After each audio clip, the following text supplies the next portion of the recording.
मित्रों, गधे ने औरतों के बारे में 3 ऐसी गंदी बातें बताई जिसको जानकर आप भी कहेंगे, वाकई में ये सच है। आप भी कहेंगे कि यह बातें औरतों पर बिल्कुल सटीक बैठती हैं। सच है पर कड़वा है। मित्रों, गधे ने समाज को सचेत रहने के लिए कई बातें बताई हैं। सबसे पहले खूबसूरत वीडियो को लाइक करें और चैनल को सब्सक्राइब करें, बेल आइकन घंटी को प्रेस करें और वीडियो का लुत्फ उठाएं। आज का प्रसंग बहुत ही सुंदर है, अंत तक वीडियो को जरूर देखें। मित्रों, यह महत्वपूर्ण जानकारी आपको इस वीडियो में सुनने को मिलेगी। आपसे निवेदन है कि इस कहानी का एक एक शब्द ध्यान से सुनना। यह महत्वपूर्ण कहानी हमारे जीवन में बहुत काम आ सकती है। किसी गांव में किसान के घर एक बकरा और एक गधा रहता था।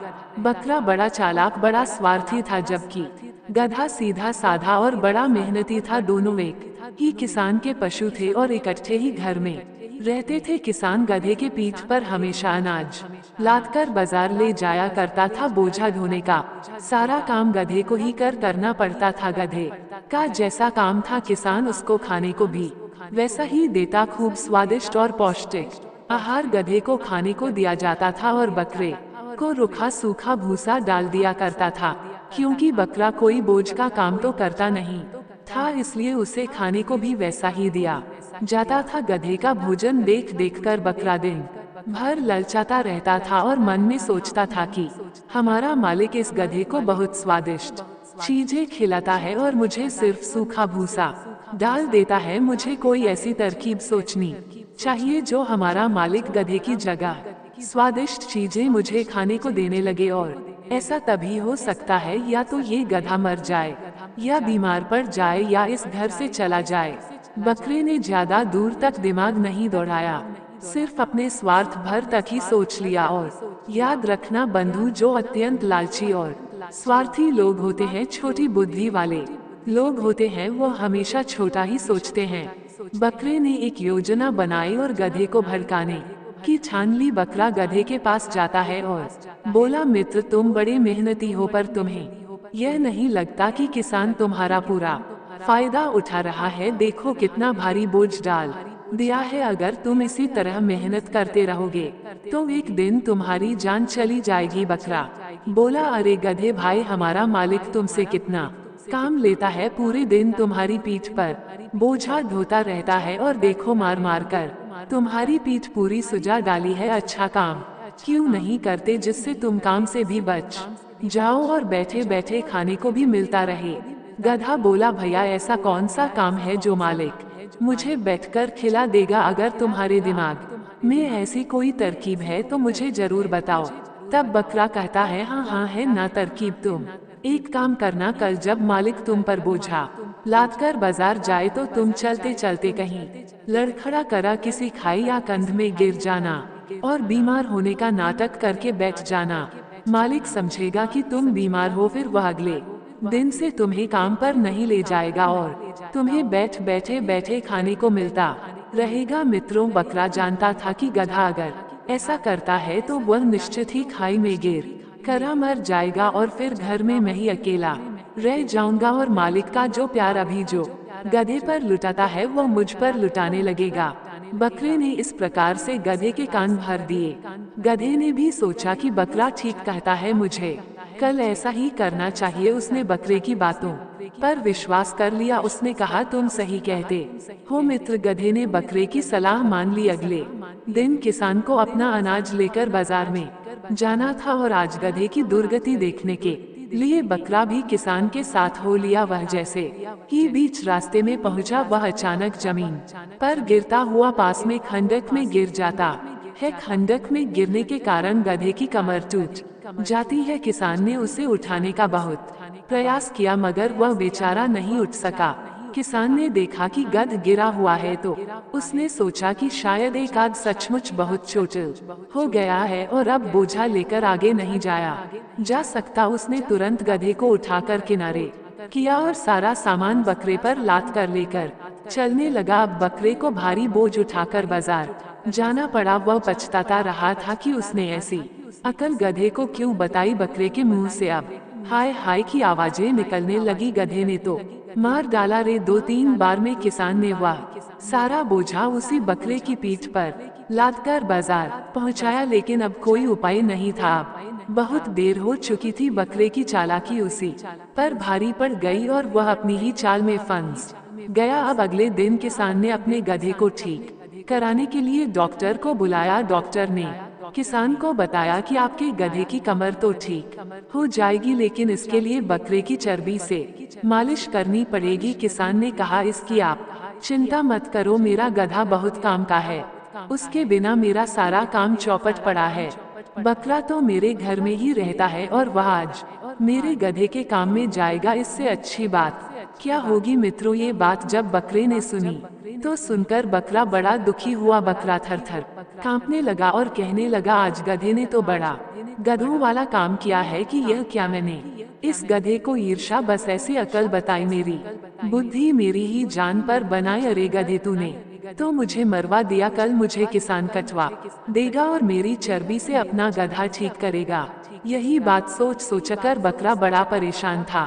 बकरे को अत्यंत उदास देखकर गध कहने लगा, अरे भाई, बीमार तो मैं हूँ, तुम इतने दुखी क्यों होते हो। तब रोते रोते बकरे ने अपनी सारी चालाकी गधे को बता डाली। सुनकर गधे को भी बड़ा आश्चर्य हुआ उस बेचारे बकरे की मूर्खता पर, या यूं कहे कि उसकी अत्यंत चालाकी पर। गधे को बड़ी हंसी आ रही थी। गधा सोचने लगा, स्वार्थी और चालाक व्यक्ति दूसरों को धोखा देने की कोशिश में अक्सर खुद ही फंस जाते हैं। गधा बोलता है, बकरे भाई, अब तुम्हारा मरना तय है, तुम्हें अब कोई नहीं बचा सकता। ऐसे लोग हमेशा मुंह की खाते हैं। समझदार लोगों को ऐसे लोगों से बचकर रहना चाहिए। गधा बोला, बकरा भाई, इस संबंध में मैं तुम्हें एक कहानी सुनाता हूँ, ध्यान देकर सुनो कि हमें किन किन लोगों से बचकर रहना चाहिए। बात बहुत पुरानी है। किसी राज्य में एक राजा रहता था जिसके कोई संतान नहीं थी। वो हमेशा भगवान से, देवी देवताओं से, साधु संतों से, यहाँ तक कि जंगल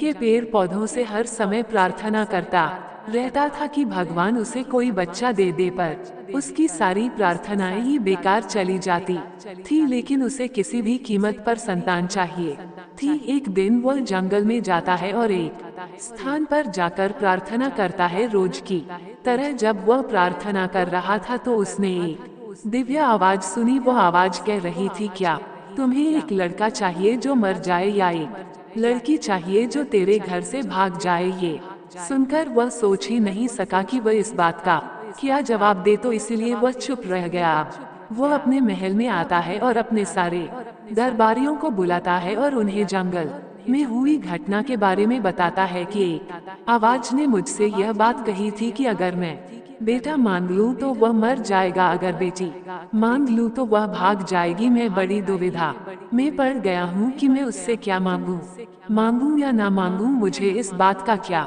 जवाब देना चाहिए। राजा की बात सुनकर राजा के समस्त दरबारी जन राजा को सुझाव दे देते हुए बोले कि महाराज, ये तो बड़े ही धर्म संकट में डालने वाली बात है। अगर आप लड़के को मांगते हो और जन्म के कुछ दिन बाद वह मर जाता है तो ये ठीक वैसा ही होता है। तो ये ठीक वैसा ही है जैसे किसी बच्चे का ना होना। इसलिए हम सब की राय यह है कि ना होने से अच्छा है कि वो होना चाहिए। इसलिए आपको लड़की मांगनी चाहिए, क्योंकि अगर लड़की भाग भी गई तो भी वह कम से कम जिंदा तो रहेंगी और आप उसे कभी भी देख सकते हो। दूसरी बात, यदि हम पहले से ही सतर्क रहेंगे और लड़की की कड़ी सुरक्षा व्यवस्था और उस पर हर समय चौकसी रखेंगे तो वह भाग भी नहीं पाएगी। लड़की का भागना और ना भागना तो हमारे हाथ में है, लेकिन लड़के का मरना और उसे बचाना हमारे हाथ में नहीं है। और यदि लड़की हो गई तो हम उसे ताले में बंद करके भी रख सकते हैं ताकि वो कहीं भाग भी ना पाए। मित्रों, दरबारियों की राय लेने के बाद फिर से जंगल में जाता है और उसी जगह जाता है जहां वह रोज आकर प्रार्थना करता था। राजा के समक्ष वही आवाज फिर सुनाई देती है, हे राजा, हम तुम्हारी प्रार्थना से प्रसन्न है। हम तुम्हें ये संतान देने के लिए वाद्य है, परंतु तुम्हें एक ऐसी संतान चाहिए क्या? तुम्हें एक लड़का चाहिए जो मर जाए या एक लड़की चाहिए जो भाग जाए? राजा ने कुछ देर सोच विचार करने के बाद में उस आकाशवाणी को जवाब दिया कि मुझे एक लड़की चाहिए जो भाग जाए। आकाशवाणी ने कहा, जाओ, ऐसा ही होगा। समय आने पर तुम्हारी पत्नी के गर्भ से एक पुत्री पैदा होगी जो आगे चलकर भाग जाएगी। इधर गधा कहता है, हे बकरा भाई अब आगे सुनो। उस आकाशवाणी की कही हुई बात बिल्कुल सही साबित हुई। समय आने पर उस राजा की रानी ने एक सुंदर बेटी को जन्म दिया। बेटी होने के बाद राजा सदमे में आ गया, क्योंकि वह बेटी के चरित्र से पहले ही अवगत था। राजा को बेटी को लेकर चिंता होने लगी। मित्रों, शहर से कई मील दूर राजा का एक बगीचा था, जिसके बीच एक महल बना हुआ था। बेटी के भाग जाने के डर से वह अपनी बेटी को उसी बगीचे वाले महल में लेकर जाता है और एक काया के साथ उसने अपनी बेटी को उसी महल में छोड़ दिया। राजा और रानी अक्सर उनसे मिलने के लिए वहां चले जाते थे, ताकि वो लड़की राजा और रानी से मिलने के लिए जिद न करें और वह नगर से शहर से अपरिचित रहे। उनका मानना था कि लड़की अगर शहर में आएगी और आकर्षक वस्तुएं देखेगी, आकर्षक लोगों से मिलेगी, तो उसका मन भटके। इसीलिए उसे इन सब चीजों से दूर रखा गया था, ताकि वो इन सब बातों को और लोगों से अपरिचित रहे और वह वहां से भाग ना सके। राजा और रानी अपनी बेटी से मिलने जब कभी महीना दो महीना बाद जाते रहते थे। धीरे धीरे जब राजकुमारी बड़ी हो गई, जवानी की सीढ़ी पर जब उसने कदम रखा तो उसका मन आकर्षक वस्तुओं को देखने का होने लगा। मित्रों, एक दिन एक नौजवान व्यक्ति उस बगीचे की तरफ आता है और उसने राजकुमारी को देखा और उस राजकुमारी ने नौजवान को देखा तो दोनों में प्रेम हो गया। राजकुमारी ने पहली बार किसी सुंदर पुरुष को देखा था तो देखते ही उसे उससे प्रेम हो जाता है। वह पुरुष राजकुमारी को आया है, रिश्वत में बहुत सारे पैसे देता है और राजकुमारी से मिलने की इजाजत ले लेता है। कुछ दिन तक दोनों का मिलना जुलना चलता रहा। धीरे धीरे उनका प्रेम परवान चढ़ने लगा। दोनों को एक दूसरे से प्रेम हो जाता है। दोनों ने खुशी खुशी शादी कर ली। दोनों ने यह शादी अपने माता पिता को बिना बताए ही कर ली थी। इस प्रकार धीरे धीरे वह युवक राजकुमारी को शहर में घुमाने ले जाने लगा। 9 महीने उपरांत राजकुमारी ने एक सुंदर बेटे को जन्म दिया। अगली बार जब राजा अपनी बेटी से मिलने आता है तो पहले वह उसकी आया से मिला। उसने उससे पूछा कि उसकी बेटी कैसी है। आया बोली, बहुत अच्छी है, आप विश्वास नहीं करेंगे कि उसने अभी अभी एक बेटे को जन्म दिया है। ये खबर मैं आपको भिजवाने ही वाली थी। मित्रों, ये सुनकर राजा के पैरों के नीचे जमीन खिसक जाती है। सोचने लगा कि जिस बात के डर से मैंने उसे शहर से इतनी दूर बगीचे में रखा था और वही बात हो गई। राजा को बहुत शर्मिंदगी महसूस हुई और वह बहुत गुस्सा भी हुआ। राजा ने उस लड़की से कोई भी रिश्ता रखने से इनकार कर दिया। वह राजकन्या अपने पति और बेटे के साथ उसी बगीचे वाले महल में रहने लगे। ये सुनकर राजा ने उसे कोई रिश्ता रखने से मना कर दिया। इस तरह राजकुमारी अपने पति और बेटे के साथ उसी महल में अकेली रहती रही। धीरे धीरे उसका बेटा बड़ा होने लगा। राजा ने तो उससे संबंध ही तोड़ दिया था। ना तो वह कभी बगीचे में आता था और ना कभी अपनी बेटी और नाती को अपने घर बुलाता था। धीरे धीरे जब वह राजकुमारी का पुत्र 15 साल का हो जाता है, उसके बाद भी उसके बेटे ने कभी अपने नाना को नहीं देखा था, क्योंकि राजा ने अपनी बेटी और उसके बेटे से मिलने से इनकार कर रखा था। राजकुमारी का जो पति था उस पर भी राजा ने बगीचे में आने पर पाबंदी लगा रखी थी। एक दिन राजकुमारी के पुत्र ने अपनी माँ से कहा, माँ मैं अपने नाना से मिलना चाहता हूँ। उसकी माँ ने कहा, हाँ बेटी क्यों नहीं जाओ, तुम उनके महल में चले जाओ और उनसे मिलाओ। तुम्हारे नाना इसी शहर में रहते हैं, मेरे साथ साथ वह तुमसे भी नफरत करते हैं, शायद उनका मन बदल जाए। गधा बोला, हे भाई बकरे। अगले दिन राजकुमारी का पुत्र सुबह जल्दी उठा और एक घोड़े पर सवार होकर काफी सारा पैसा लेकर अपने नाना से मिलने के लिए चल देता है। जब वो वहां पहुंचा तो उसके नाना ने उसे कोई प्यार नहीं दिखाया, बल्कि उसकी तरफ देखा भी नहीं और उससे बोले भी नहीं। इस प्रकार कई बार राजकन्या का बेटा राजा से मिलने के लिए जाता है, मगर राजा ने उसका ठीक से स्वागत नहीं किया। कुछ दिनों के उपरांत वह राजकन्या का पुत्र अपने नाना से कहता है, नाना जी आप मेरी माँ से और मुझसे इतने नाराज क्यों रहते हैं। लड़के की बात का राजा ने कोई उत्तर नहीं दिया। लड़के ने फिर पूछा, नाना जी आप कुछ बोलते क्यों नहीं, तुम मेरी माँ को कौन सी शर्त पर क्षमा कर सकते हो मुझे बताओ, मैं तुम्हारी वह हर शर्त पूरी करने को तैयार हूँ। राजा कहने लगा, पुत्र मैं तुम्हें और तुम्हारी माँ को एक शर्त पर क्षमा कर सकता हूँ। जब तक तुम जंगल में रहने वाली जादूगरनी का सिर काट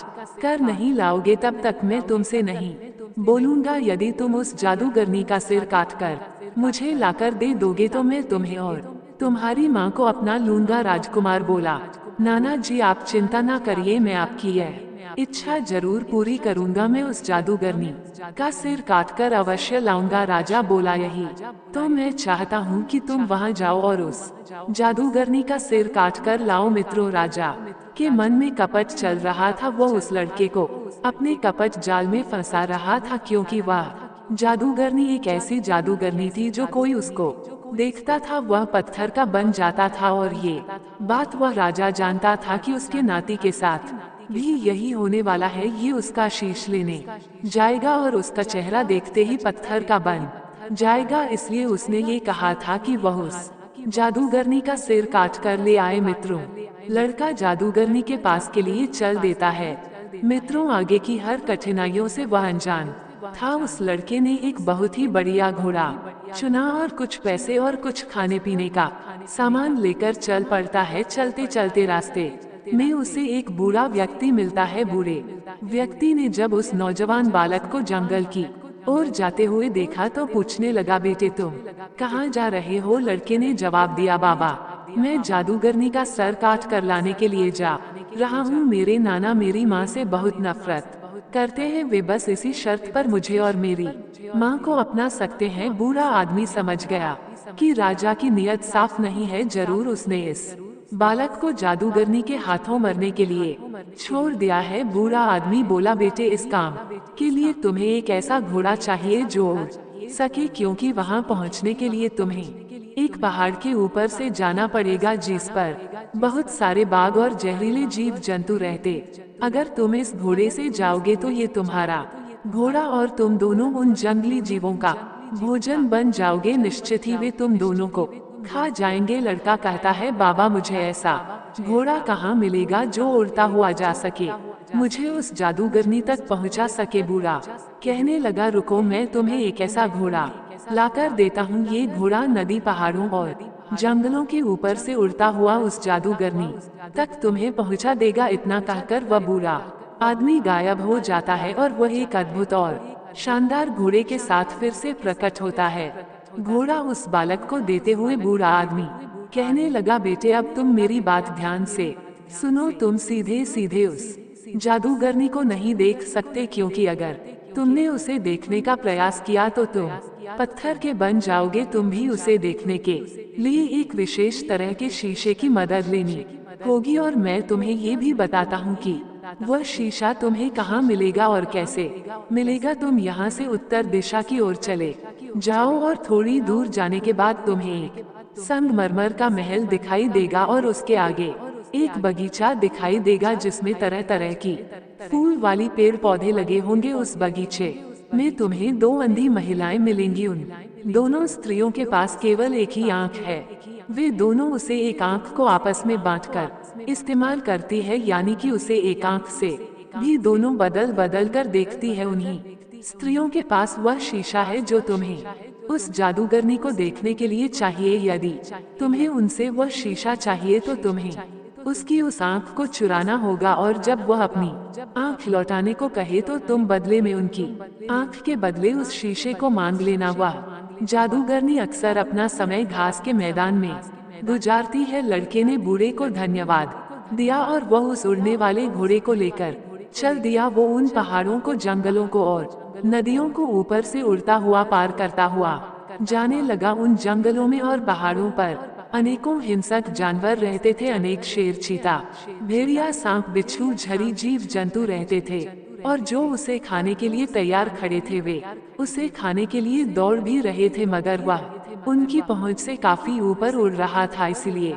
वह उसका कुछ नहीं बिगाड़ सके। पहाड़ को पीछे छोड़ता हुआ वह उड़ता चला जा रहा था।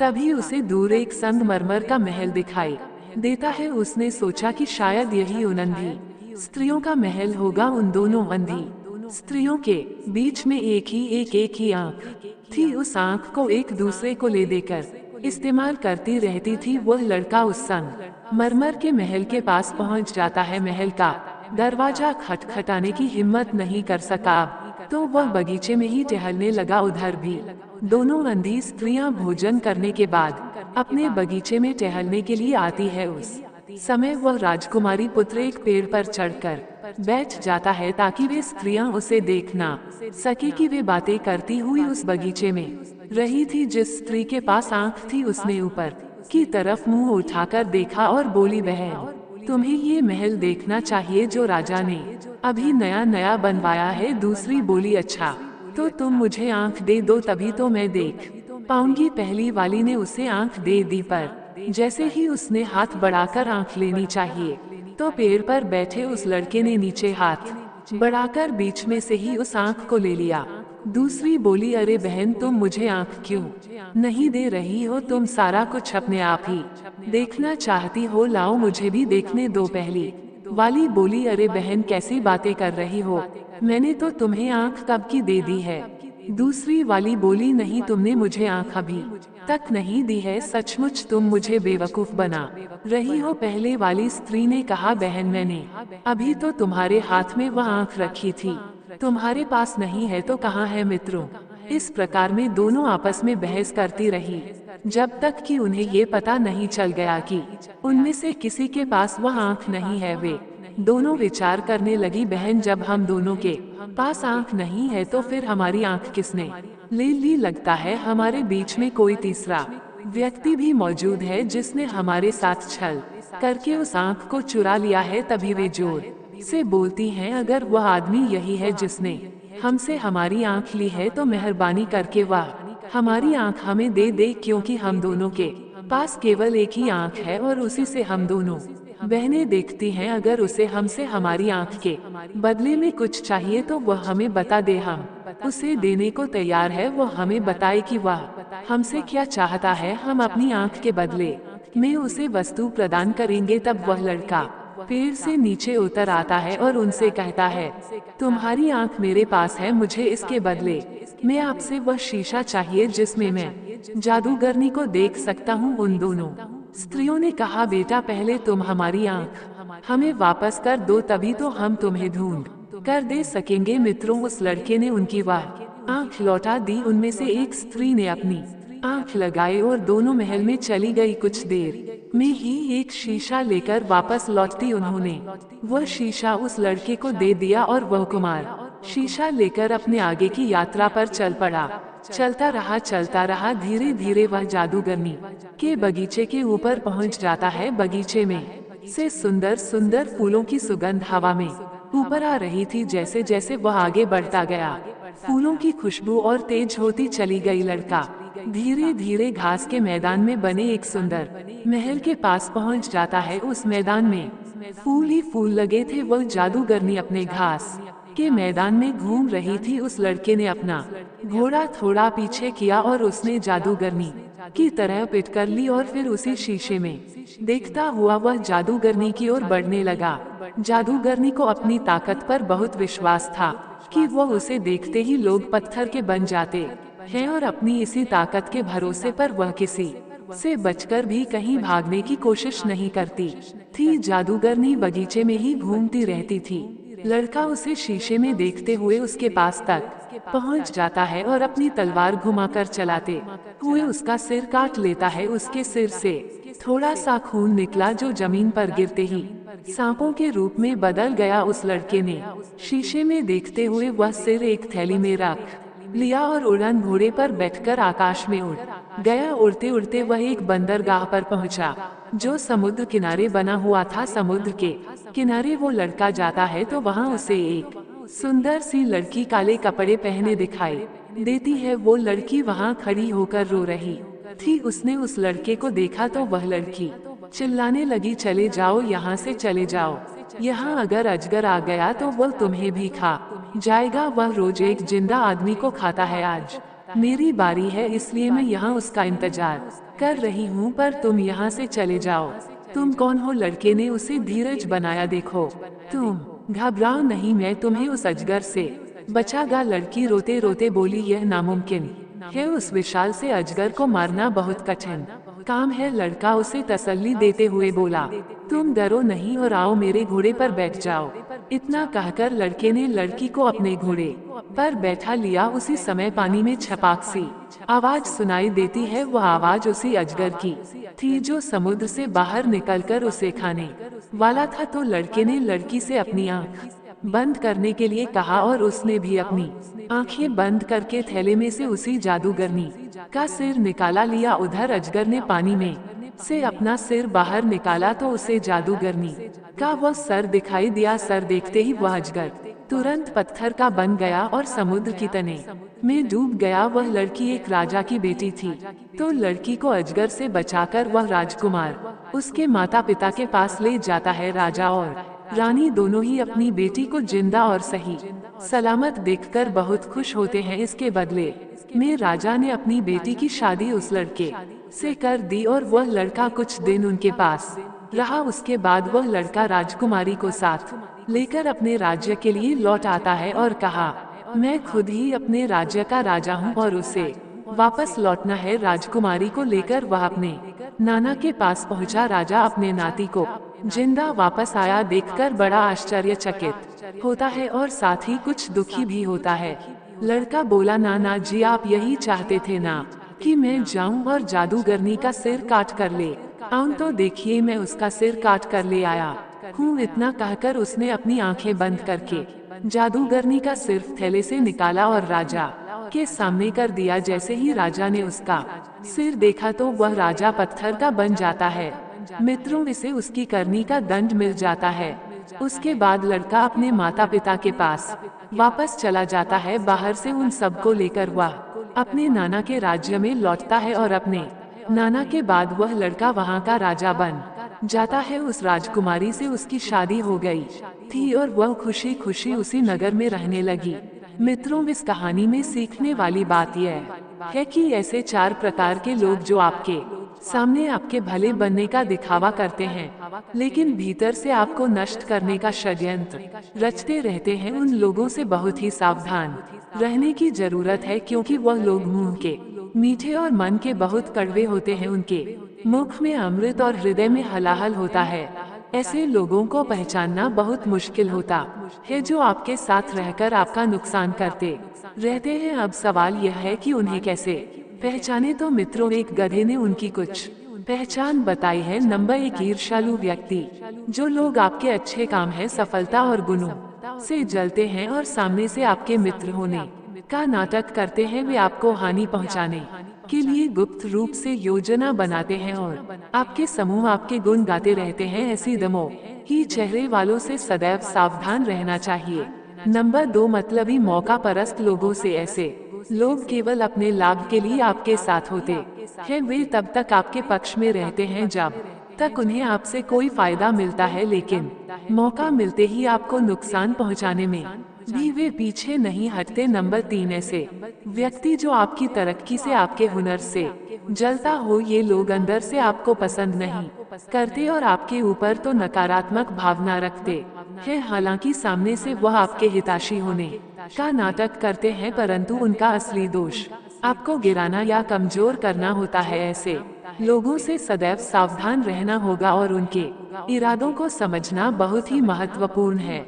चौथे प्रकार के लोग वे हो सकते हैं जो आपके सामने स्वयं को लज्जित या शर्मिंदा महसूस करते हैं, या आप उनके किसी ऐसे राज से वाकिफ होते हैं जो उन्हें कमजोर, बदनाम या पराजित कर सकता है। ये लोग इस कारण आपसे भयभीत होते हैं और अपने भीतर असुरक्षा का भाव रखते हैं। उनकी यह सुरक्षा धीरे धीरे आपको नष्ट करने की ओर ले जाती है, क्योंकि वे आपके प्रति विश्वास और द्वेष पाल लेते हैं। ये लोग अपनी सुरक्षा के कारण आपको एक खतरे के रूप में देखते हैं और इसी कारण से आपको नीचा दिखाने या नुकसान पहुंचाने का प्रयास करते हैं, क्योंकि आप उनके किसी गहरे राज्य से अवगत हैं। वे इस तरह डर में जीते हैं कि आप उनका कब पर्दाफाश कर सकते हैं, इसलिए वे आपके प्रति भीतर ही भीतर शत्रुता पाल लेते हैं। रिश्तों में झूठी विनम्रता। ऐसे लोग आपके सामने झूठी विनम्रता और सम्मान दिखाते हैं, लेकिन उनके भीतर आपकी ओर नकारात्मक भावनाएं होती हैं, जो समय के साथ हानिकारक बन सकती है। गधा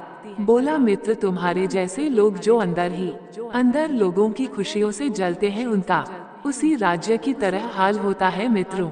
अपनी दूर के कारण बकरा मर गया और उसकी चर्बी का इस्तेमाल गधे की कमर ठीक करने के लिए किया गया। तो मित्रों इसलिए ऐसे लोगों से हमें सचेत रहना है। तो इस कहानी से आपने क्या सीखा कमेंट सेक्शन में अपनी राय जरूर देना। मिलते हैं आपसे अगली वीडियो में एक और ज्ञानवर्धक चर्चा के साथ सच्चे दिल से।